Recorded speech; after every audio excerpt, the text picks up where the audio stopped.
I love Hey, I love this time every week. Love that music.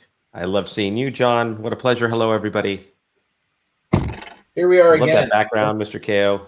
If it's Thursday, then tomorrow must be Friday, which is always a good thing. Where did this week go?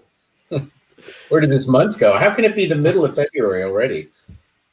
I know. I was just talking to somebody yesterday that basically acknowledged that, excuse me, in many ways, we're looking at just months from most of the United States being having the vaccine.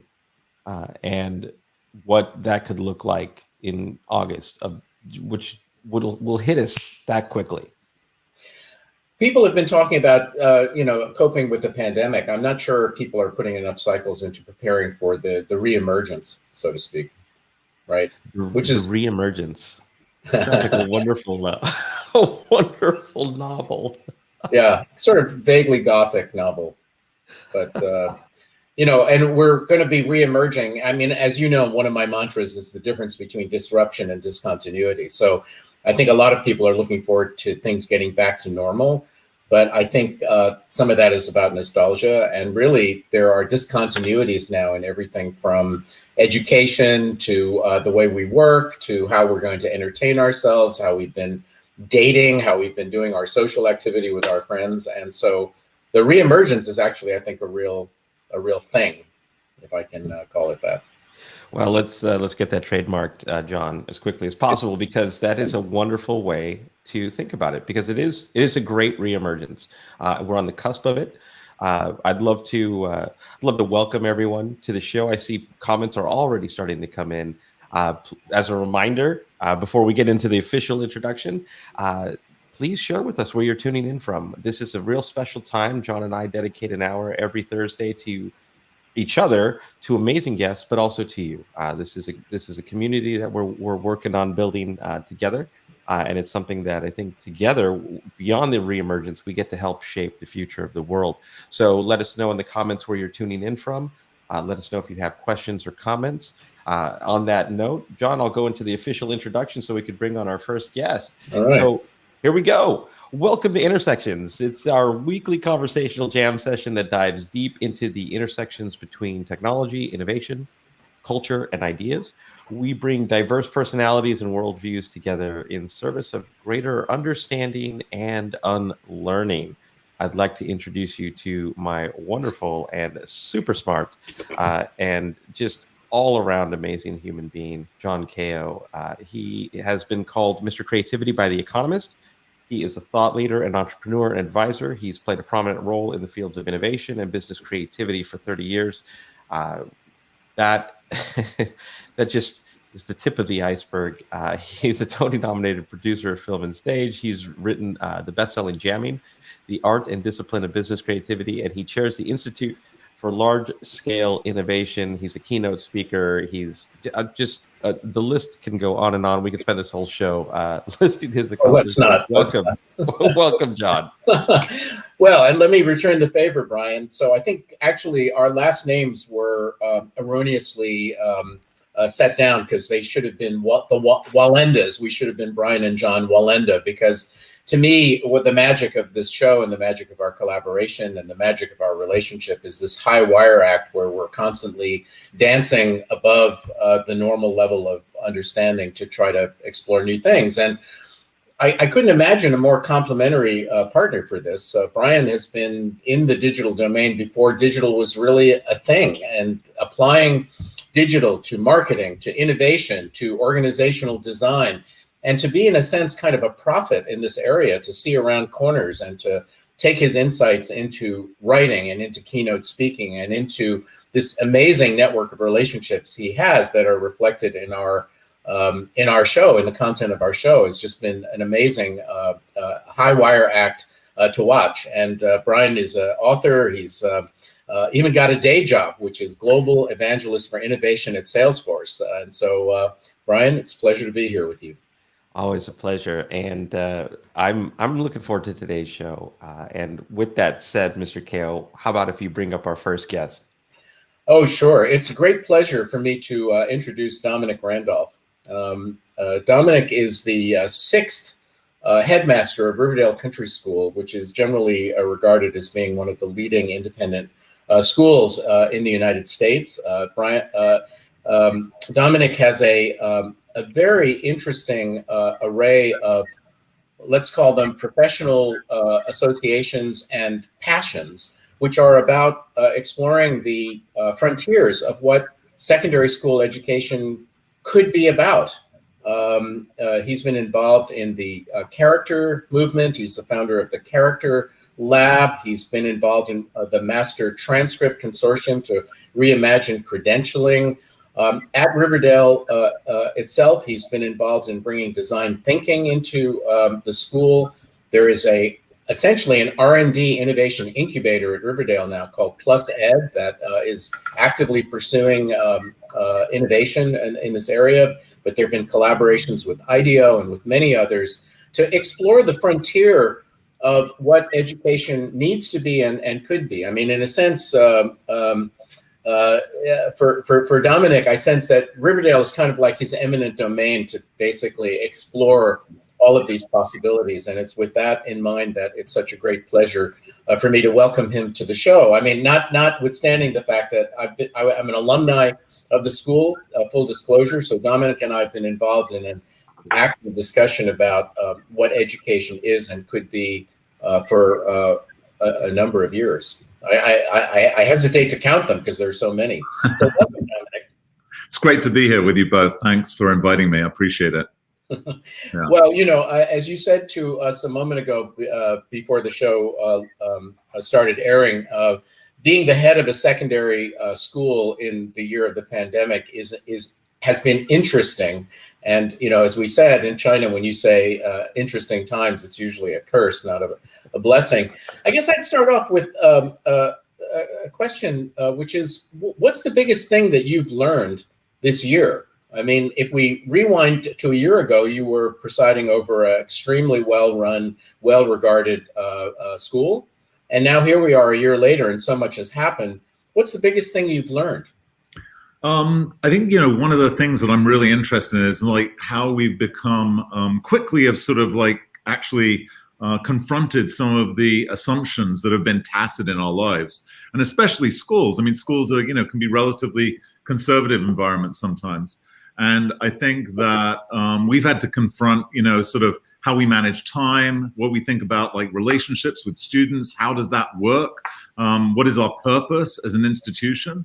And I think it's really interesting to sort of confront those assumptions that have been sort of silent in our lives in so many different ways, whether it's, for me, it's about education, but I think in all of our lives, we've been actually thinking, what does it mean to be a family? What does it mean to have friends in this time? And I think that sort of questioning assumptions is, to me, the biggest thing that I'm interested in. And I think it's interesting, how does that play the other, you were talking about reemergence. How do we, when we come out of our chrysalises, what does it look like on the other side? How can we be prepared to come out strongly? I think of the other side of this is interesting. Well, I'd love to dig a little bit deeper into what some of these assumptions are that you've run up against, because I think we would agree that education, which comes out of kind of an industrial agrarian set of assumptions, there are still a lot of assumptions embedded in it, which may be difficult to change, and yet it seems like the era of the pandemic has been a bit of an unfreezing event to question those assumptions. Which are the ones that you found to be most prominent in your thinking? Yeah, I think interestingly, so, we moved, February, March to completely online education for a few months. And then, this year we've been lucky to be able to have like sort of half of our time in person. But it's sort of interesting to see how seamlessly we did move to the digital realm as far as doing what we needed to do.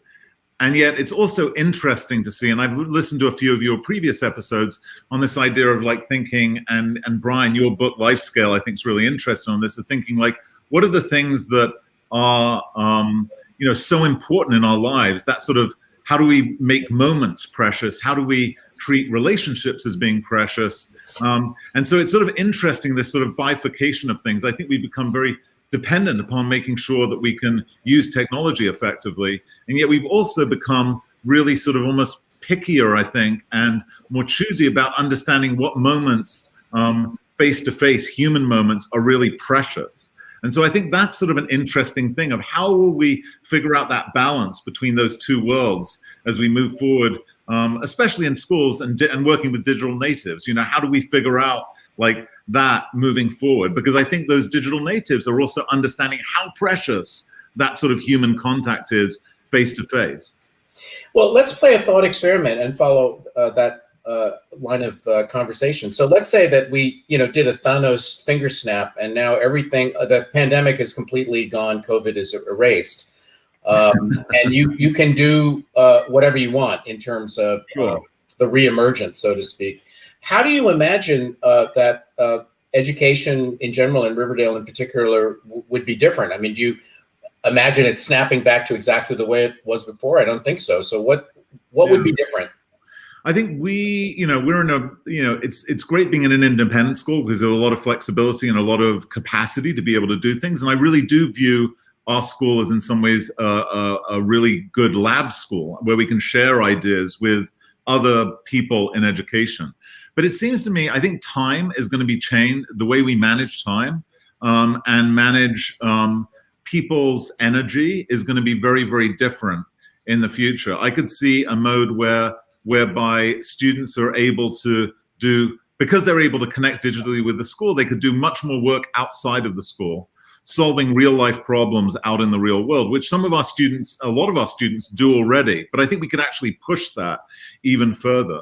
And I sort of think that there will be a bit more of a care in thinking about what are the real value of some of the learning experiences that students have, and what is the method you use to provide those experiences to kids.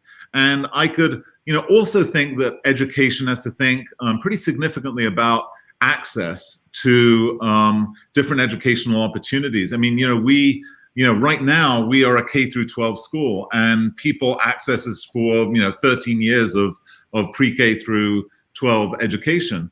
But I could see definitely people dipping their toe into a place like Riverdale, or universities are already moving in this direction of saying you can get fragments and cobble together different aspects of learning experiences and put together in some ways your own bespoke type of education. And I think that more and more as credentialing sort of moves in interesting ways, I think there's going to be a possibility of sort of people authoring their own educations and using different institutions in very flexible and dynamic ways. That's, to me, would be some of the things that I'm sort of thinking about right now.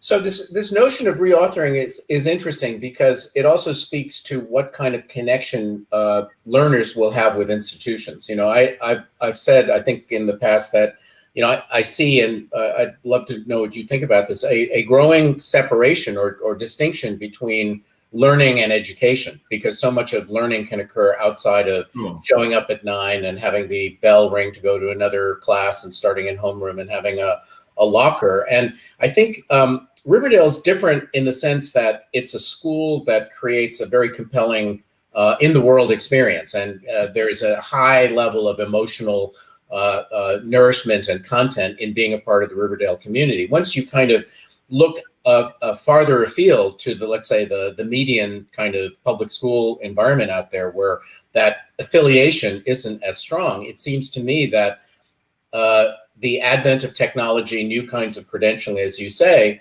certainly we're seeing this in higher education, right? Where, this idea that you start as a freshman and march through 4 years and get your diploma is increasingly being subverted by gap years and transfers and fellowships that take you out of that sequence. And so, I'm wondering what you think about this whole notion of what the value of the institutional experience is, as opposed to the availability of things outside, especially when it's not the somewhat special case of a Riverdale where you want to go to school because there's so much that's on offer there.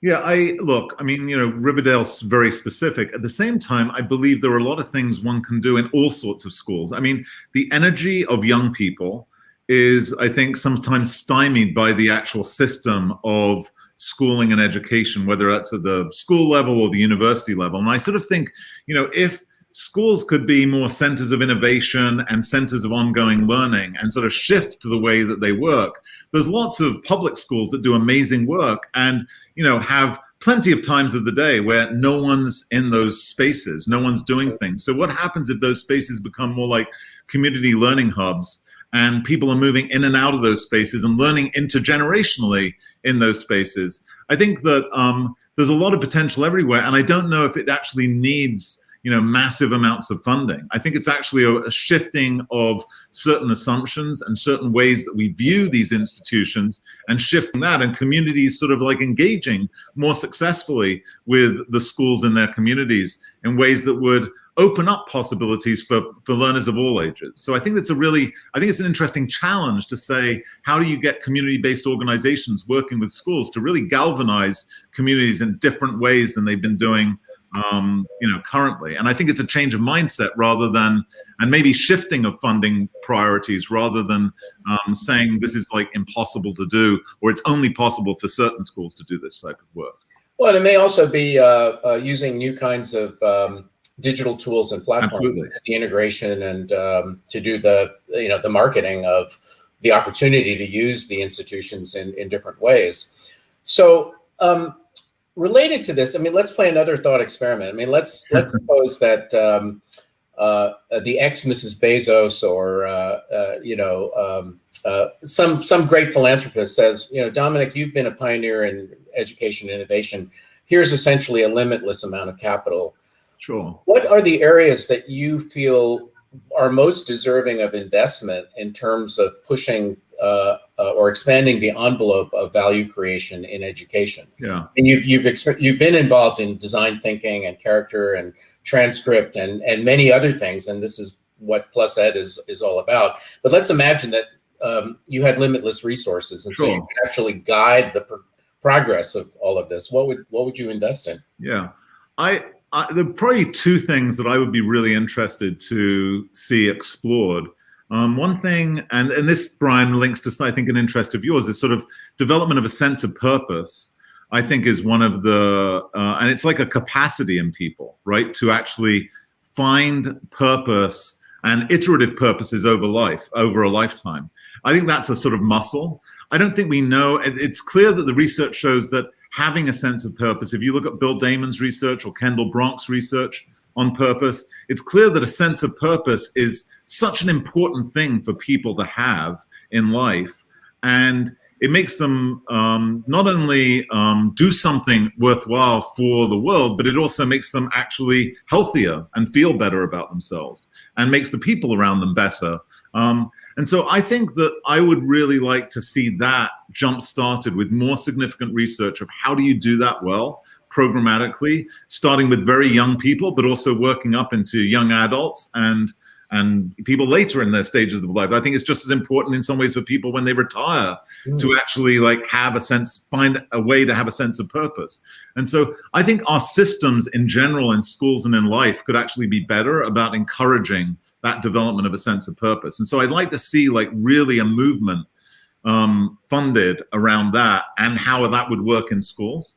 I think the second part of that that's sort of intriguing to me is this idea of how one credentials things, not in a way like a sort of transcript in some ways, or in like, a way that is just sort of formulaic, but how do you document your growth and development as a human being in really, really good ways? I think right now, some of the platforms we have, there's a lot of criticism of these platforms as actually being relatively negative as far as developing well-being or a sense of one's self. Wouldn't it be great if we could have sort of a more sort of positive platforms that could help someone give feedback to someone as they develop, but also help them figure out what are the opportunities for me to develop out there?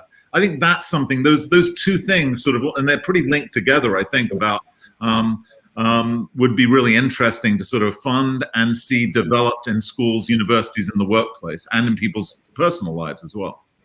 Well, the whole idea of a transcript and credentialing as being an event-driven process where you get the report card. I mean, I just got my my 16-year-old son's report card for the semester, and so on, versus the credentialing or the evaluation process as being a flow. So Kevin Kelly talks about events versus flows. And what would it be like if your transcript, as you say, was actually a living, interactive experience on a day-by-day, minute-by-minute basis? So it was taking in data about what you were studying.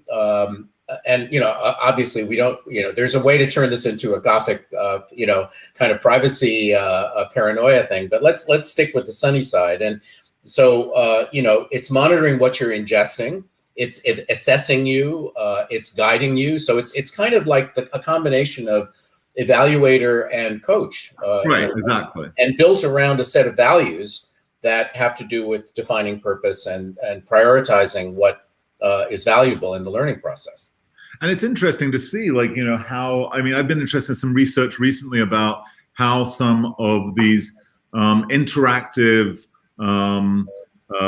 sort of almost artificial intelligence systems can coach people really effectively in an initial way, right? I think there's a whole thing to do with really timely coaching, really timely feedback that all of us have problems doing. I'm an English teacher. It's hard to give really timely feedback on people's writing, but that in the moment feedback is so essential and so helpful to learning. How could we really sort of boost that in interesting ways in schools and in life that would help people, I think, actually find this sort of ever evolving sense of purpose in their lives. I'm really, really intrigued by how we could create systems that would help with that.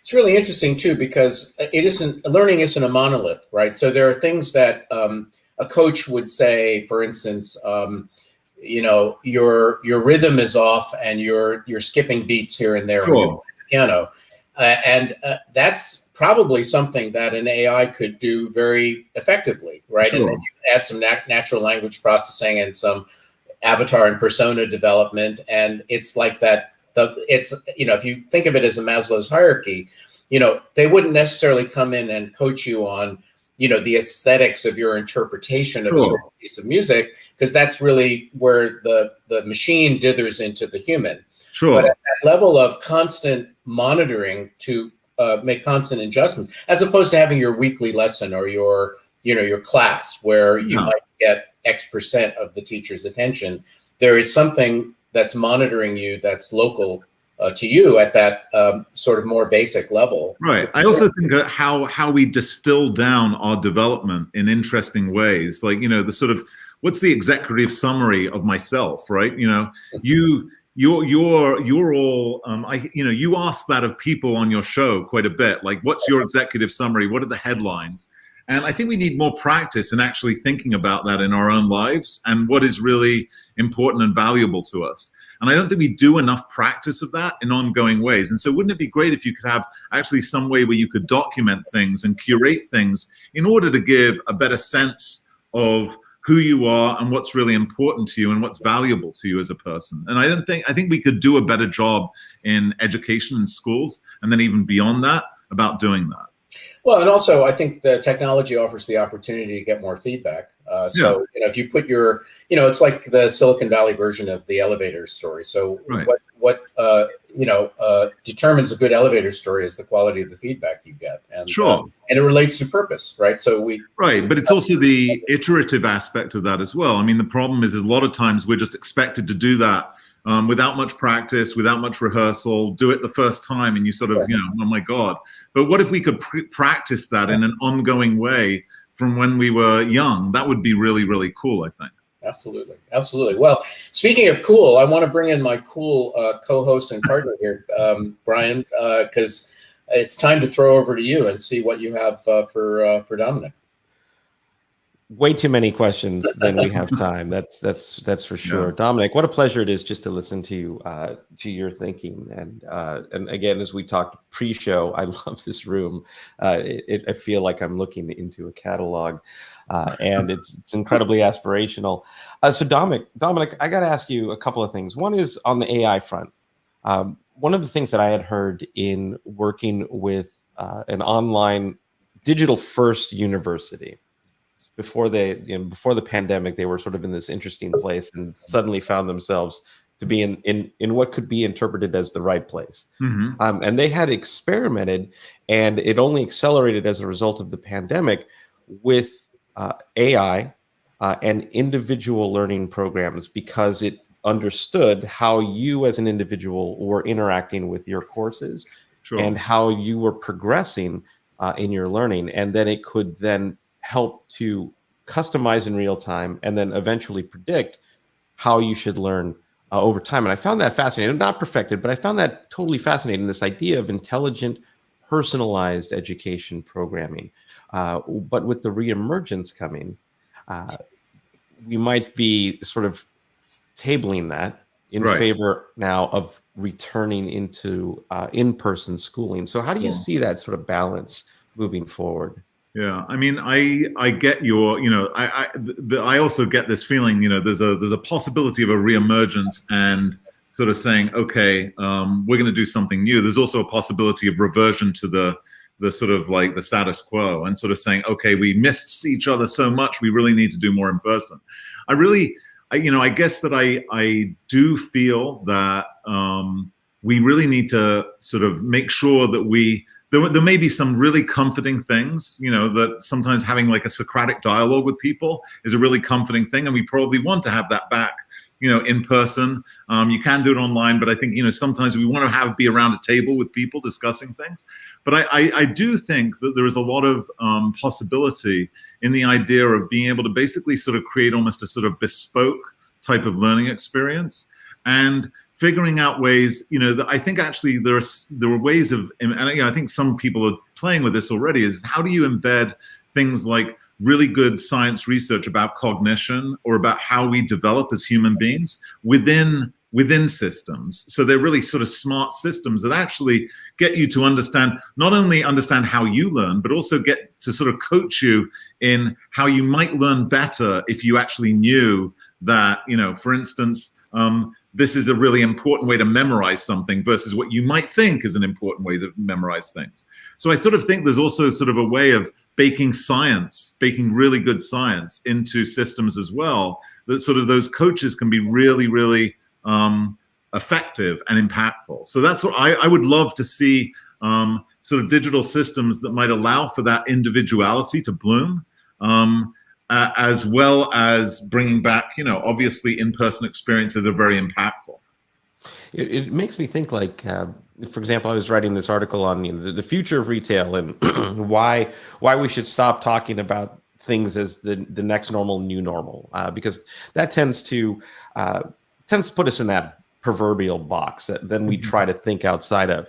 And now we have this so much amazing technology that we have been introduced to, in many cases for the first time, in its practicality or in its implementation within every aspect of our lives. And so one of the things that I was exploring, and this is where I'll set it up for you, was what is space moving forward? What could a retail experience be if you could take the best of digital and the best of physical and the best of things that we haven't even considered and create some type of hybrid experience? And so with school, I think then if we know AI can personalize experiences and development, and if we know that space brings together other types of skills that we need, then how could we redesign education post 2021?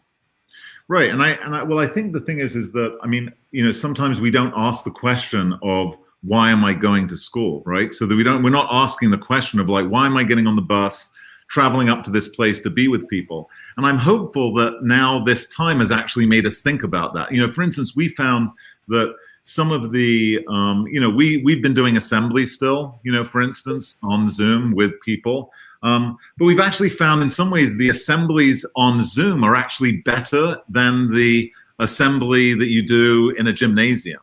You actually get to see the face of the individual talking. You get to see their emotional responses to things.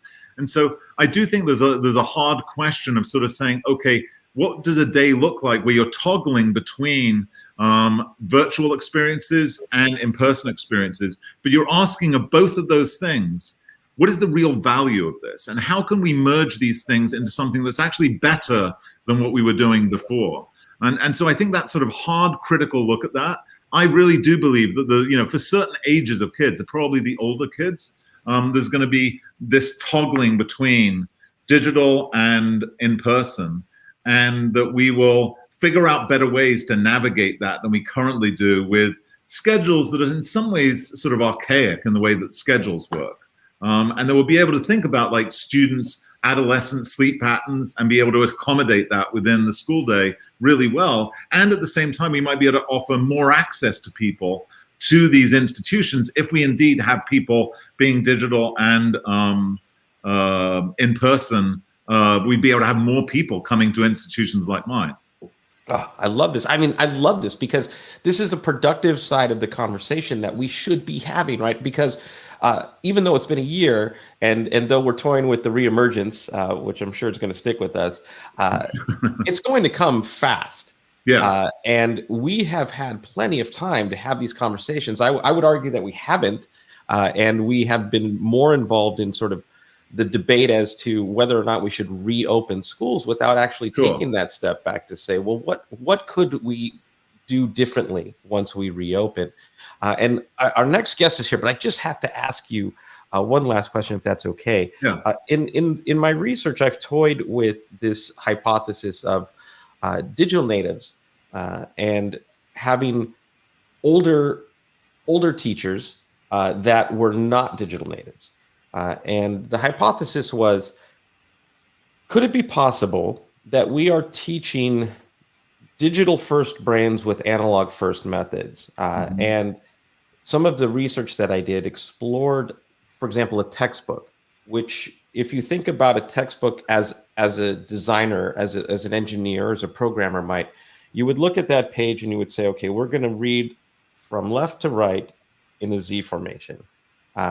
But if you looked at it from a user interface designer, for example, or developer, you would say like, well, there's nothing that says that that's how you have to move your eyeballs in order to learn. Right. So some of the things that I experimented with in book design was to emulate apps in an analog format, take away things like table of contents in favor of maybe more grouped organization, like your home screen on your phone, translate paragraphs into visuals so that you could have this balance between text and visual learning. So so the question that I wanted to leave you with here is, could we, as leaders of these institutions, rethink the format of education in and of itself to be more, let's say, intuitive to a digital first brain? And is there any credence to the idea that we're forcing digital first brains to try to package into analog methodologies that might actually be impairing their development? Sure. I totally get that. And I totally get the notion of format of sort of schools. I mean, I sort of think that, I guess my quick view on this is that, yes, it's important to really engage the learner. I mean, if you can't engage learners, that's a problem. And I think we need to understand like how to engage those digital sort of first minds.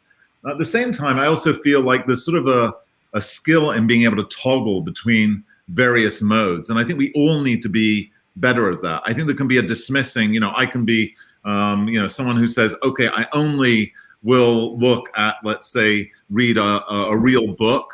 I'm not going to read, so much stuff on screens. I think we all need to be better about saying, and digital first, young people need to be better about saying we can toggle between a variety of different modes and think of that. And if you think of that sort of, I think there's a muscle in that being able to toggle between these different modes. And I think schools need to think about how we could actually work on providing that muscle ability to be able to shift in modes and present one's thoughts in different modes as well. So I guess that sort of flexibility and toggling is something that I would love to see focused in a bit more. But I definitely agree with your point that I think we need to deconstruct some of the formats that we've become maybe too comfortable with, and shift ways of getting kids engaged in their own learning.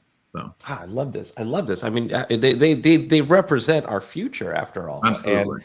And that, I mean, what a gift! What a gift that we could give them today, that they could return to us with a better world in which we could live. Dominic, what a pleasure, man! I could talk to you all day. So cool. Thank you very much thanks for being here. Really appreciate it. Thank you. Mackenzie Scott is listening to the show, and that a check will be forthcoming to fuel your innovation. Yes. Take care. Take care. Take care, Dominic. Bye. Wow. Man, what a great conversation. What a great conversation. And I don't know, John, I think you're going to have to replicate this background into reality. This is like that. This is my reemergence background. I just love it. I mean, it certainly has much more character than mine. So with that said, I got to bring up our next guest. He's actually right over the hill. And it's a shame we can't do this in person. In Pacifica, California, Jim Louderback is, I don't even know how to introduce you. The CEO of VidCon, the leader of VidCon, the visionary of VidCon, but also he's been a pioneer of digital video and content and entertainment.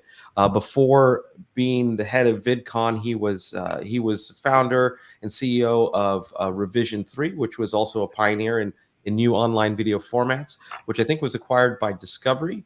VidCon ultimately got acquired by Viacom, and I could kind of spend the next half an hour just like you, John, introducing Jim just in all of his accomplishments. We go back to the days, I think, gosh, Jim was at ZDNet or 20 years ago. I don't want to date us because Jim looks eternally young. But some of the best experiences that I have had in the real world in the last several years have been at VidCon. And for those who don't know what VidCon is, it is essentially an event for industry, but also for creators that bring us together with also fans of online entertainment in a way that shows actually what the future has been, what was once in the corner is now mainstream. And it's just a wonderful, wonderful opportunity, Jim, to have you on Intersections and to also talk to us about everything that's happening on in the creator space. Welcome, Jim. Thanks. It's good to be here. And yeah, I wish we were together, if not over here, over there, then down at the Ritz in Half Moon Bay, looking at the ocean and having a coffee or something. So, but nice to see you virtually. Nice to see you virtually. Wow. So Jim,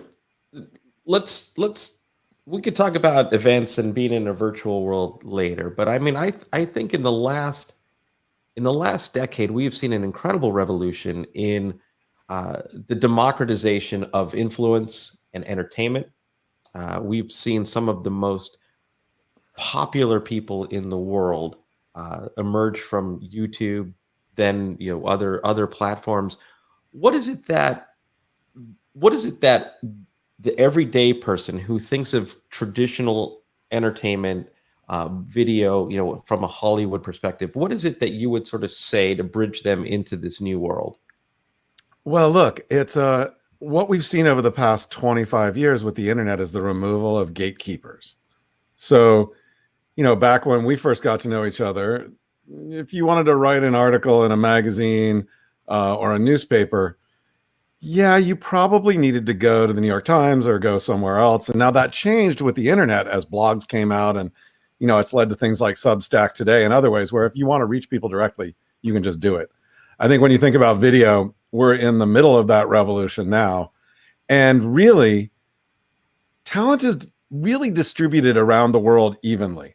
The ability to write an amazingly interesting article or create an amazing video or write a great comic book or do a great podcast, that is distributed around the world evenly. And the internet lets people with talent find that, grow it, and build an audience so they can connect. But it's not just an audience. They can build a career, a life, without going to Hollywood or New York or Sydney or London or anywhere where the gatekeepers of media have lived. So when you think about it from I like to watch TV and films, what does that mean to me? It means that there are creators that are as good as the guys who did Game of Thrones or the people who do Saturday Night Live or the people who do any of your favorite programs. They're all over the world. And through the power of YouTube and TikTok and Snap and Pinterest and all these sites, you can find them, engage with them, and love them in a way that you never could before. Yeah, I mean, I was just thinking about how these platforms give access to people with talent, but also with serendipity to build these incredible audiences. You think about everything from Mr. Beast, right? So, for example, this incredible talent, this incredible creator in non-traditional we would think about in other facets of the world, then also translating and maybe even transcending that success into Mr. Beast burgers, which is an incredible story. And for those who don't know, during the pandemic, he was able to translate this incredible community that he's built into actually a rather innovative business model that takes the concept of ghost kitchens and then delivery apps and creates this special menu in certain markets that's doing wildly well. And we see also the founder of the new Dispo app, like David Dobrik, who's exploring, the transcendence from his audience now into becoming a founder of a crazy cool app. So now we're starting to see that the creator community becomes much more powerful beyond just this medium, and that they're changing the economy. So where do you see that going, Jim? Well, it's interesting because you led first, and what we've seen is sort of the internet has led to the democratization of media. So you can anywhere in the world open up your computer or your phone and build a media organization. You can do it on YouTube or TikTok or Substack. Now you can probably do it on Clubhouse. But the next step that we're seeing now, and David Dobrik and Mr. Beast are just two of many people who have realized this, is it's the democratization of creating brands. And so these creators have realized that with the power that they have and the connections that they have and the love that they have with the communities that they built around their media, they can then drive new things. So 5 years ago, it was all about creators learning how to work with existing brands. So, Mr. Beast or his analog, or David Dobrik or his analog would be shilling for Mattel, would be shilling for Budweiser, would be shilling for Squarespace. Now they're building their own brands. And so the future of direct-to-consumer brands is around individuals anywhere and democratizing that around the world. I mean, here's a question for you. Who is the biggest influencer in the world from a dollar point of view right now who's built an amazing brand around himself? Gosh, I don't know. I would love to know. I would love to know this because I was just following just yesterday the rapid rise in terms of revenue generation of Bella Poarch on TikTok. And so I don't know the answer to this. All right, you do, and it'll be obvious when I say it. Okay. It's Elon Musk, the richest person in the world. Yeah. He is an influencer. He's a creator. It's not about the cars. It's about Elon. Why is Bitcoin up above 50,000 right now? It's because the world's biggest influencer said it should be. And so if you think about the Kardashians and Elon Musk and Mr. Beast as all on the same axis of influence, connection, and brand building, it kind of makes perfect sense. Oh my gosh, actually, you're right, because now I could see it 100%. We were just having a conversation last night about the things that Elon does that become complete sellouts. So, for example, his flamethrower, Tesla tequila. If you look, for those who don't know, Elon Musk has launched a whole bunch of products on the side that instantly sell out. We were trying to buy Tesla tequila last night, and the closest we could get is the empty bottle in the box on eBay for $700. And turns out that led to a whole nother movement of people buying empty bottles, filling it with regular tequila so that they could show up with clout at parties. So you're totally right. I didn't think this is incredible. John, I don't want to take away time from you as well, because I know you probably have a million questions. I could talk to Jim for the whole segment if you let me. Well, keep going for a bit. I do have a couple of things, but you're on a roll here. Well, so let me just ask one last question. We'll throw it over to John, which is, so if Elon Musk, then, if we think about him as someone who backed, I don't know, I would say that he sort of backed into being an influencer. He was a founder first, going back to PayPal and those early days. But what do you say to someone who's in a traditional role of building businesses or driving businesses, who should then think differently about their role in the world, in their society, of how they can create influence and use that for the benefit of everything that they do? So if you're building a business right now, you're a CEO or you're at a large company, you have expertise. You're an expert at things and you love things. Now, not everybody can be good at video like you are, Brian. Not everybody can be good at audio, but there are so many different mediums out there that are developing, that are community led, where you can translate your expertise, your love, your core, what you do really well, and reach other people through the love of that thing. Remember, the internet and these platforms are everywhere. If you love it, most likely there are a lot of other people out there in the world who do. And if your passion, and I hate to use the A word, but authenticity can come through in whatever medium is right for you, you can start building those connections. There is a guy on YouTube, Roger Wakefield, who is a plumber. And, you know, he's not a pretty face. I mean, he's a great guy. But he is now probably the most famous plumber in the world. He's the internet plumber on YouTube. He's got, more than 50,000 followers, and he is the most influential plumber, I would say, in the world. And by the way, if your toilet backs up tonight, you want to go look at his videos. So whoever you are, whatever you're doing, take that love and that passion, figure out the medium that's right for you and translate it. Study the medium first and figure out the operational mechanics of it. You could come to VidCon and we'll teach you about video and other things, but go dive into it and start building that audience, start creating, start putting it out there. And you will become even more of an authority than you were when you started. Gosh, I love that advice. In fact, John, I'll turn it over to you. I'm just going to make a quick comment about our producer, Gregarious. Jim, you know Gregarious, and he's every day he's on Clubhouse.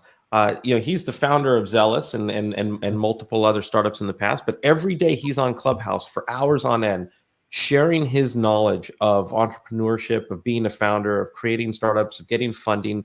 Every single day he's on Clubhouse building that audience through the wealth of his knowledge and experience. And so that's right. Everyone, if you love what you do, can translate that medium, whatever your favorite medium is, into building a community for the betterment of those ideas, of those passions. John, over to you, my friend. So great to meet you, Jim. I've got a micro and a macro question. The micro question really goes back to what you opened with, which was this notion of, with no gatekeepers and the democratization aspects of the internet as a platform, you can let 1,000 flowers bloom and unlikely people can ascend. I guess I look at it somewhat through the lens of the independent musician. I do a lot of music. I have a lot of friends who are in the music business. And, I think what they would say is that, there's kind of a little bit of a winner take all in music in terms of the talent base, because it's much, with the advent of the internet, it's much harder if you have talent to make a living being a musician, and that the economic pie is fragmented into so many minute slices that even if you do everything right, which is to tour and promote your own album and do social media and everything else. And I'm thinking of a conversation I had with one of the hottest bands out there. You can barely make a living. So there's been, in a sense, an unintended consequence in certain talent communities. In that, yes, you can publish your stuff, but first of all, there's the clutter issue, because also there are a lot more bands than there were in the 60s. Where I think Peter Townsend said, well, it was easy for us because there were the Stones and the Beatles and us, and now there's 100,000 independent bands. But if you're an aspiring talent and you go up against, because the internet creates efficiency now, so you can kind of scan everything. I wonder what your thoughts are about that, because I appreciate everything you're saying about the internet being an amplifier of talent and, raising people up who otherwise might not, have a shot. But in looking at the overall fabric of the talent community, I'm wondering if it's as a positive and influence. Or to turn it around, what advice you would have for, the kid who's doing a post-grunge band in Wisconsin, who can't seem to get a handle on things. Well, look, I agree music is difficult, and it's even more difficult now that so many of the avenues for making money with music have gone away during the pandemic. But you need to lean into the places where music discovery is happening and where things are changing. And it changes really quickly. And I'm not an expert. I'm just going to throw out a couple of ideas, and allow the real experts out there to sort of weigh in and kind of riff off of them. But music discovery, you remember the days of Pitchfork and other things like that, where it was on blogs, right? You'd go to these blogs, you find out about cool new music, and you'd go check them out. Music discovery now more and more is happening on some of the newer platforms, including TikTok is huge for music discovery. Triller is definitely doing music discovery. There are other places where it's happening in a lot of different venues that may seem non-obvious. So how do you tap into those and get into those platforms and figure out how to get your music out there? There are a couple of interesting startups that have been popping up that will try and address this problem. One is called Breaker, Breakr. And what they do, they are sort of a single genre influencer marketing platform for musicians. And so it's one of those systems where on one side you have the musicians, on the other side you have creators, influencers, micro influencers, whatever you want to call them. And by linking them up together as a musician, you can take your music, pick the right influencers, micro influencers, small influencers, and easily get them to use your music, promote your music, talk about your music. And that's one way that you can help drive discovery, because you're right, discovery is tough, but go out and find the people that are actually discovering bands and use those to your benefit. And there's another company, which I was just looking up, which I just heard about yesterday, which I don't know at all, but I am going to dive into them because, we were talking about Clubhouse, Brian, and there is a company that is also in the audio space called Stationhead. And Stationhead is a social audio platform for music creators, which basically allows radio hosts to kind of do live interactive conversations, play music. They integrate with Spotify and Apple Music, so you don't have to worry about rights management. So keep an eye on some of these new things that are being used to help musicians get out there, get discovered, get listened to, and get paid. And boy, go out and get vaccinated so that we can all go see you live again. I'm halfway there. Okay, so the macro question is this. I mean, let's do a thought experiment, and let's say that you're one of the the titans of the media business. You're running Disney, or you're Chris Nolan, who believes you should still shoot films on actual film stock and build actual sets and things of this kind. And you have power, right? Because you have organizations and resources and the legacy brand and things like that. But you're now kind of the barbarians are at the gate in a sense, because you can't turn the clock back when all the disruption is happening.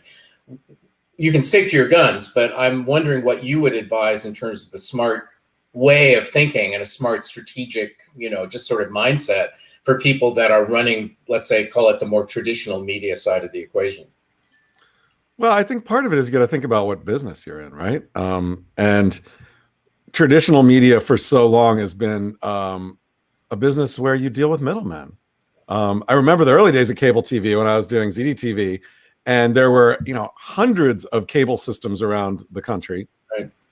And there were events like the Western Cable Show in Anaheim. And like my first job, when I first got to ZDTV in 1997, I went to the Western Cable Show, and it was great because, all of the networks were there and everyone was showing off their stuff. First time I saw South Park. But over like 4 or 5 years, it consolidated, and there were only 5 customers you had to worry about, right? It was NBC, DirecTV, Time Warner, Comcast, and, a handful of others.